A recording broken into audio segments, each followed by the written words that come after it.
Finesse, j'ai mal à la cheville. Mais t'as mal où? Mon cœur, j'ai mal à la cheville. Ça fait Tu plusieurs veux, jours, tu là. veux, tu veux de l'ibuprofène, un ouais, truc, pourquoi Doliprane ou un truc comme Oh, ça? le pauvre Que je chou, te il a masse mal. avec la... Tu as le bonhomme ou quoi? J'ai mal. T'as mal où? À la cheville. Et alors? T'as mal où maintenant? J'ai mal à la tête, Eh là. ben voilà, t'as plus mal à la cheville. Voilà, journée contre la douleur. Ah ouais, super.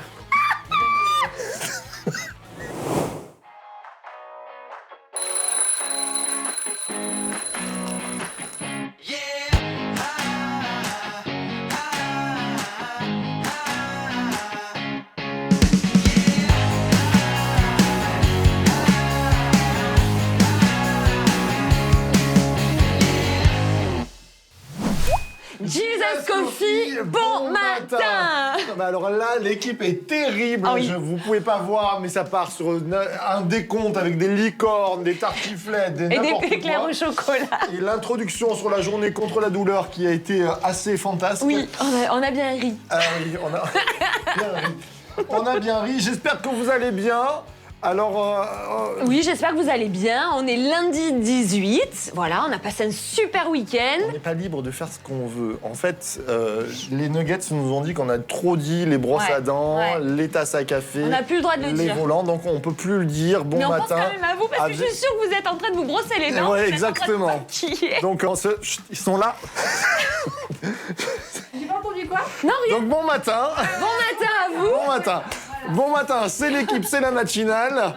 Et on est heureux d'être là en tout cas. Oui, en tout cas, moi je suis contente. On a passé un super week-end. Il y a eu les baptêmes hier matin. Hein. Exactement. Ouais, on a eu un très bon week-end avec C'est fabuleux. On a eu les rescapés, les respaqués. Les respaqués, ouais, 7 heures. Hein. Rescapés, les journées La connect. journée Connect Plus avec les célibataires sont c'était- venus de toute la région. Ça a eu des connexions. Plus. Exactement. C'est bien. Mais est-ce que tu as eu le temps de bosser le thème et de travailler un Alors, peu ta Bible? oui. Ouais, j'ai travaillé ma Bible. Ouais. Bon, et ça va. Ben, moi, un petit peu. Bonjour, monsieur. Non, salut. Ça va? Oui, ça va. Bonjour, Nicolas. Tu... Bah non, parce que j'étais sur l'Ecclésiaste, là. Oui, Et bah c'est le livre, c'est ce livre-là. qu'on- Ah ben oui, aujourd'hui, On est d'accord. on tombe bien. Parce que je me demandais qui a écrit l'Ecclésiaste. C'est- Et en fait, je pense quelque chose, mais je lis les commentaires et...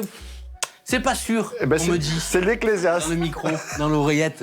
Alors, peut-être que vous vous êtes posé la question. On commence. C'est une vraie bonne question. On commence cette semaine. On a fait la semaine dernière donc les proverbes. Les Et là, proverbes. on est sur l'Ecclésiaste. Donc, on pourrait se dire, puisque les proverbes, une grande partie ont été écrits par Salomon. Salomon, on pourrait se dire que l'Ecclésiaste est écrit par... Salomon. Exactement. Bah oui, on peut vraiment douter que ce soit lui quand même. Alors, dites-moi pourquoi. Mais parce que déjà, dans l'Ecclésiaste, bon bah c'est quelqu'un... L'Ecclésiaste, ça veut dire...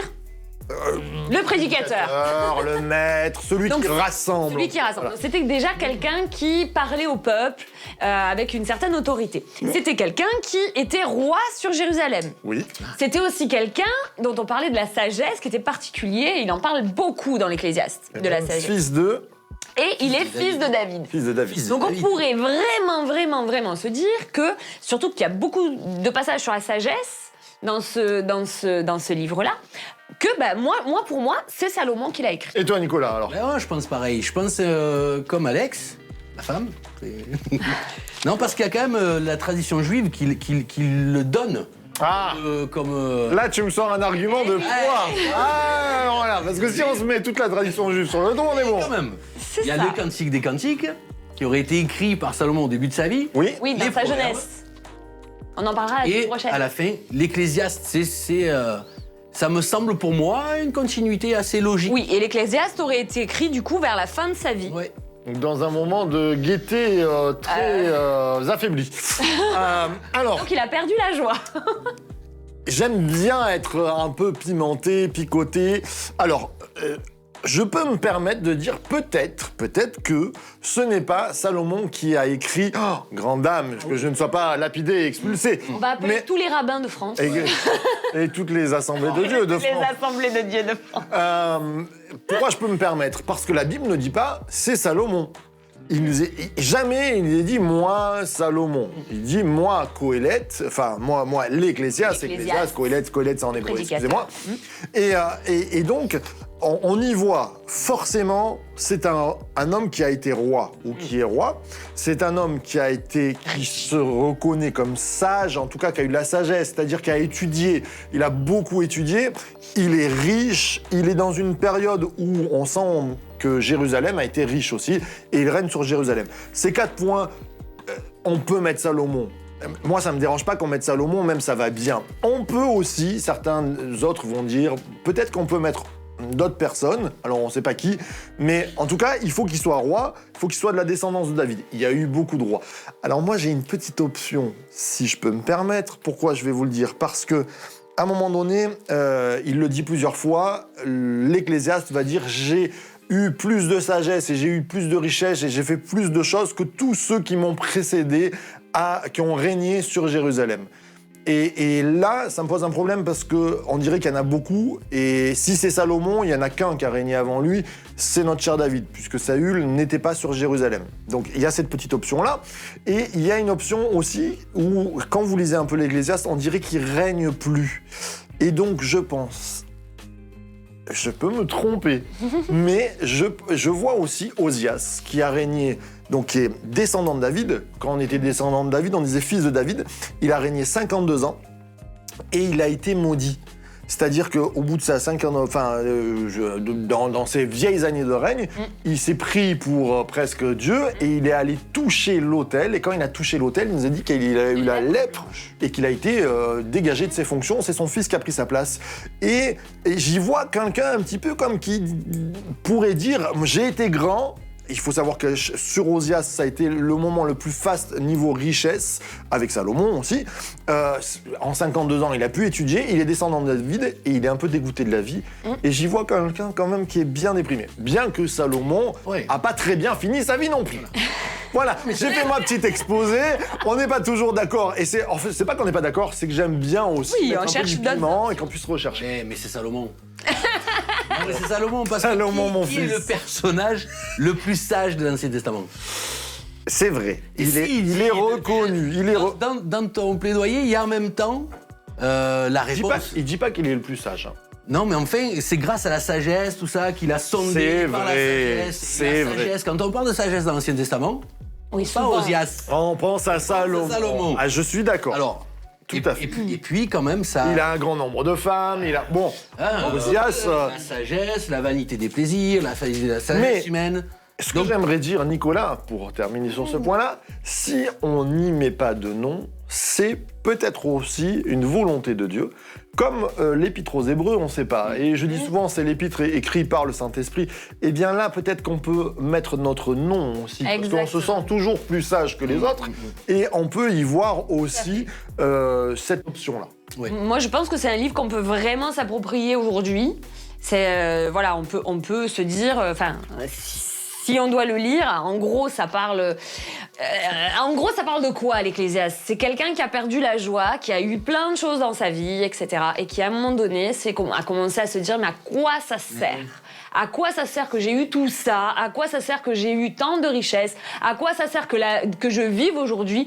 Parce que j'ai pas plus de bonheur, j'ai pas plus de joie, puis de toute façon, à la fin, Il est dépressif. Il est dépressif. Enfin, on sent vraiment quelque chose de fort, mais en même temps... Et on sent même que dans notre vie, même de tous les jours, des fois, on peut passer par des moments compliqués comme ça. Comme se dire, mais là, on n'a plus de but, à quoi ça sert que je fasse tout ça, à quoi ça sert que je travaille, à quoi ça sert que je m'occupe de mes enfants. Et on a plein de questions comme ça qui viennent parce qu'on passe par un moment down, de dépression entre guillemets, mais en tout cas, on a perdu la joie.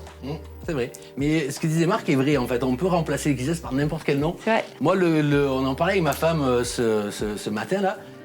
On pourrait mettre pour... Entre 5h et 6h. Oui, parce qu'on travaille la nuit, nous. On aime bien, nous, voilà. Voilà. Il y a des trucs comme ça, ensemble, tout le temps. On se réveille ensemble.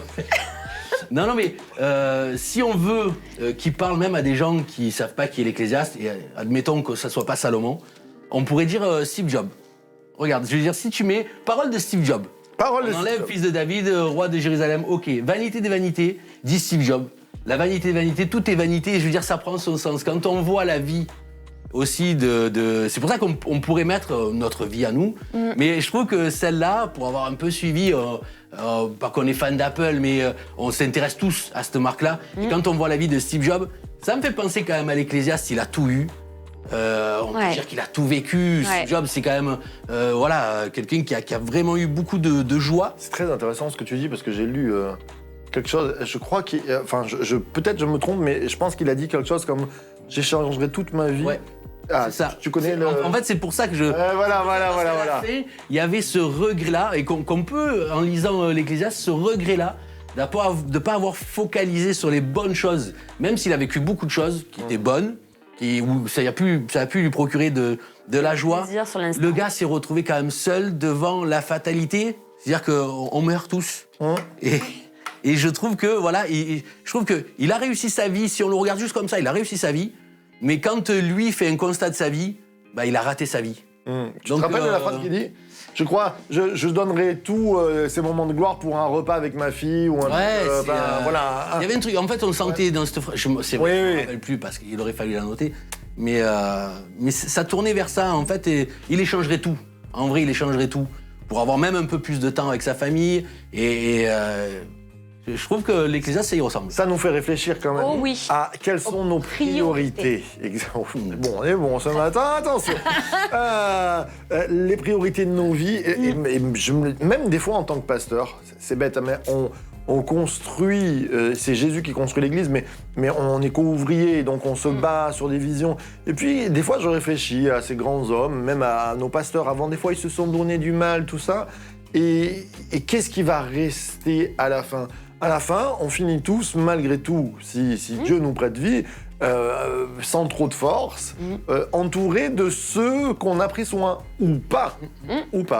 Et je crois que la priorité dans les relations humaines, dans ce qui est les vraies réalités, dans la réalité aussi divine. C'est ça aussi. C'est ça. Je pense que l'Ecclésiaste nous mène quand même à avoir une vie. C'est vrai qu'on peut. Il y a des interprétations, tout ça, et c'est vrai que c'est pas facile à lire. Mais il nous ramène quand même à se focaliser sur ce qui est essentiel, ce qui est céleste quand même. Parce que on parlait de bonheur, je parlais de Steve Jobs, tout ça. Je vais le prendre. De Dieu. Ouais, c'est ça. C'est par rapport au plaisir et au bonheur. Par exemple, Steve Jobs, je pense pas que ce soit quelqu'un qui était profondément heureux. C'est-à-dire qu'il a pu avoir des joies et certainement que tout le pouvoir qu'il avait, toutes les connaissances et tous les biens qu'il avait ont pu le rendre à un moment donné joyeux. Mais persévérance, le bonheur est pour ceux qui craignent Dieu. Parce qu'ils ont la crainte de lui, ils ont de la crainte devant lui. Amen. Eh ben c'est un peu, pour moi, c'est ce que l'Ecclésiaste voudrait faire passer, je pense, comme message. C'est-à-dire que j'ai réussi ma vie, et puis même si je l'avais pas réussi, en fait, ce qui est vraiment mon bonheur, c'est la crainte de l'Éternel. Et ça c'est ce qui me plaît dans le message. Dans le cœur du message de l'Ecclésiaste. C'est peut-être ce qui a manqué dans la vie de notre homme. Et ce qui peut nous manquer. C'est son exemple parce que c'est un gars hyper connu et il peut parler à tout le monde. Moi, ma vie va peut-être pas forcément parler à tout le monde. Steve Jobs parle à beaucoup de monde. Mais oui, ça peut être... On peut se tromper. Avoir des joies et pas forcément connaître le bonheur profond. C'est vrai. Et je trouve que le bonheur profond, c'est la Bible qui le dit, c'est pas moi. Amen. Moi, j'aimerais qu'on puisse prier là maintenant, comme ça, tout de suite, parce que je trouve que on a un vrai moment, ce moment de se dire, mais mince, je cours après ma vie, mais qu'est-ce qui va me rester ? Et notre trésor, là où sera ton trésor, là sera ton cœur. Il est où notre cœur ? Et qu'on puisse toujours le replacer en Dieu, parce que je crois qu'on peut le dire vraiment avec certitude, quand tu places ton trésor en Dieu, ton cœur, il te redonne tout ce qu'il y a derrière aussi. Il y a une bénédiction sur ta famille, sur les relations et toutes ces choses-là. Je crois que c'est important aussi qu'on puisse le réaliser. Nicolas, sur les bonnes paroles que tu as amenées, tu es obligé, forcé, de prier pour nous ce matin. Amen. J'ai juste prié, mon Dieu, que tu sois présent dans nos vies, que nous puissions, c'est vrai Jésus, avoir ce trésor, Seigneur Jésus, qui est ta parole, avoir ce trésor qui est ta présence, et que nous puissions nous focaliser sur vraiment qui tu es, et ne pas regarder, Seigneur mon Dieu, à ce qui peut nous arriver ou pas, mais vraiment se focaliser sur toi, Seigneur mon Dieu, que nous puissions avoir vraiment cette joie dans le cœur, ce bonheur profond de t'appartenir, et nous voulons te suivre, Jésus. À toi soit toute la gloire, mon Seigneur. Amen. Amen. Comme c'est bon. On va continuer cette semaine. Alors, je peux vous dire que quand on a travaillé ensemble, c'était... Alors, pour moi, l'Ecclésiaste, je le lisais comme ça, mais quand je l'ai étudié, je me suis dit, oh là là là là là là. Et on a tous nos façons de voir. Moi, c'est quelqu'un qui, en tout cas, dans le caractère que j'ai maintenant, dans la saison que j'ai, je suis pas toujours en corrélation avec ce qu'il dit. Et c'est ça qui est bon aussi, parce que la Bible nous fait voir aussi d'autres situations dans la vie. Et on va en parler cette semaine. Oui. On va parler aussi des images qu'on peut trouver, même comment trouver Christ à l'intérieur de l'Ecclésiaste, qui déprime total. J'ai un petit trésor dont je vous ai pas parlé, je vous en parlerai plus tard. Ouais, quand même. Pareil. Je garde les cartes, et voilà. Mais sans plus tarder, que tu passes par des moments négatifs ou pas dans ta vie, Dieu veut te bénir. Et au travers de sa parole ce matin, C'est le Béniscope. Alors, pour les femmes, Proverbe 1,33. Mais celui qui m'écoute habitera en sûreté. Il sera tranquille, à l'abri des épouvantes du malheur. Alors, écoute Dieu, la parole de Dieu, elle est là pour t'éclairer, pour te parler, pour te conduire. Donc, prends un temps ce matin, même peut-être par le moment qu'on a passé ce matin, mais prends un moment avec Dieu. Écoute ce qu'il a à te dire, parce que tu seras tranquille et Dieu est là pour t'amener la sécurité et la paix. Amen. Pour les hommes. Pour les hommes. Pour les hommes. Alors, Ésaïe 40. Ceux qui s'attendent à l'Éternel renouvellent leur force. Ils s'élèveront avec des ailes comme des aigles. Ils courront, ne se fatigueront pas. Ils marcheront. Pourquoi tu te moques de moi, toi? Très bien l'oiseau. Ils marcheront L'aigle. et ne se lasseront pas. Même si tu as des amis qui se moquent de toi, autour de toi, Dieu te donne la force et t'encourage. Amen. Amen. Ah ben, les enfants, ok, les couples. L'Éternel marchera lui-même devant toi, il sera lui-même avec toi. Amen. Il ne te laissera pas, il ne t'abandonnera pas. N'aie pas peur et ne te laisse pas effrayer. Amen. Voilà, ben ça c'est vrai que pour les couples c'est bien parce que dans nos couples on a des défis et l'Éternel sera toujours avec nous. Je trouve que c'est super réconfortant Amen. quand même de savoir qu'il ne nous laissera jamais, qu'il ne nous abandonnera pas et qu'il ne faut pas se laisser effrayer. Voilà, ça c'est juste pour les femmes, pour les hommes. Ne vous laissez pas effrayer par votre conjoint, votre conjointe. Je sais pas pourquoi il dit ça. C'est une blague. Pour les jeunes, l'Éternel est ma lumière et ma délivrance. De qui aurais-je peur? L'Éternel est la force de ma vie. De qui aurais-je crainte? C'est le psaume 27 qui le dit. Il est celui qui te délivre, il est celui qui est avec toi. Donc arrête d'avoir peur et de t'inquiéter pour le lendemain, parce que c'est celui qui veille sur ton lendemain. Voilà. Célibataire. Et si tu as des douleurs, ne faites pas comme au début ce qu'on a fait. C'était tapez une pas. blague, ne tapez personne. On n'a pas le droit. Tu sais que j'avais du mal, ils m'ont forcé à taper Nicolas. Oui. Plusieurs fois. Sur plusieurs scènes coupées. Même bref. Pour les célibataires, psaume 55, verset 23, remets ton sort à l'Éternel, il te soutiendra, il ne te laissera jamais trébucher. Amen. Eh bien, garde confiance en Dieu, même quand c'est vrai que c'est pas toujours simple quand on est célibataire, mais remets ton sort à l'Éternel, Dieu est avec toi. Amen. Et puis, Les seniors. les seniors, Ça tombe sur moi. les Parce cheveux que blancs, tes cheveux blancs. la couronne de justice. Nous avons auprès de lui cette assurance. Si nous demandons quelque chose conformément à sa parole, il nous écoute. 1 Jean 5, 14. Ben voilà, nos anciens, pour moi, les anciens et les seniors, je suis honoré d'ailleurs de dire le béniscope sur les anciens, sur les seniors, parce qu'anciens, c'est pas politiquement correct, sur les seniors, parce que je trouve que c'est les piliers de prière dans l'Église, et ça leur va bien, ça. Ce que nous avons auprès de lui, notre assurance, si nous demandons quelque chose conformément à sa volonté, je trouve que les anciens, ils ont ce temps-là pour être en corrélation avec l'esprit. Et quand ils prient, je trouve que quand ils prient et qu'ils demandent, ils obtiennent. Alors, les anciens, continuez à prier pour nous aussi. Amen. Continuez à prier pour l'Église. Amen. C'est bon. Eh ben, on a passé une belle matinée. Oui. On aura du coup demain matin à 7h Exactement. pour le JS Coffee. Ce soir, Ah, moi, je- off. Ce soir, off. Eh oui. Je bosse quand même. Ah ouais. Des fois, il Pas tous les matins, pas tous les matins, je peux pas. Puissance de vie. The Church to be. À très vite. Bye bye. Bye.